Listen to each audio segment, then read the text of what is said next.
del camp a la taula, la carxofa a cor obert. En aquest reportatge coneixem tots els secrets de la reina de les hortalisses de Benicarló.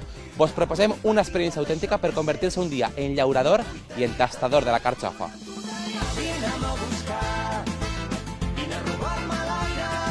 Se tracta d'això, justament, d'apropar la gent a la terra, on tot comença, que és en tota l'estima, en tot el carinyo dels llauradors que fiquen per aconseguir aquest producte i que la gent conega realment aquest producte de proximitat, com es conrea, com es cultiva, que la gent pugui saber el que menja, en definitiva.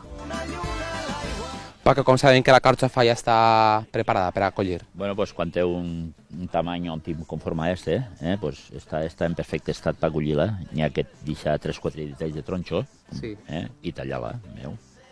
A més, podríem dir que aquesta és una carxofa de les de Benicarló, de les bones. Se diferencien perquè tenen el foradet al centre de la carxofa, veus?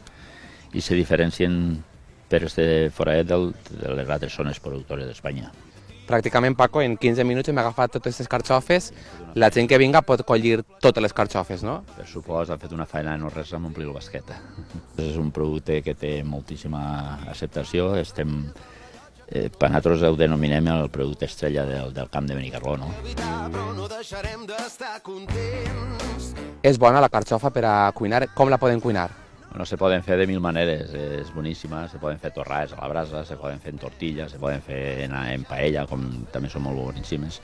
Però els restaurants de Benicarló ens sorprenen en 1000 receptes culinàries i fan autèntiques meravelles que val la pena vindre a provar-les. Aquesta experiència se tracta justament d'això, d'apropar la gent des del metro zero, des de la terra, on es conrea aquesta flor tan especial dels nostres camps, com és la carxofa de Benicarló, conèixer el patrimoni rural, etnològic, conèixer el camp, la natura i, evidentment, conèixer tot el que es pot fer i degustar, tastar tot el que es pot fer, aquestes meravelles gastronòmiques en la carxofa.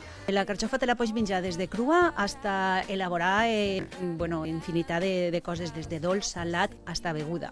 Mira, aquí davant tenim uns pinxos que elaboren, des d'ara al gener, fan unes jornades del pinxo de la carxofa en els bars, 32 bars de Benicarló.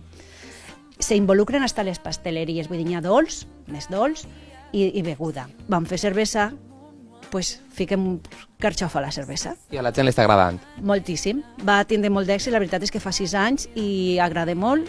I esta és una inspiració a Botticelli, la Venus de Botticelli, la carxofa, mar i terra. Que és un homenatge a Botticelli, però també un homenatge a la carxofa. Hombre, per supòs, la carxofa té que ser la reina.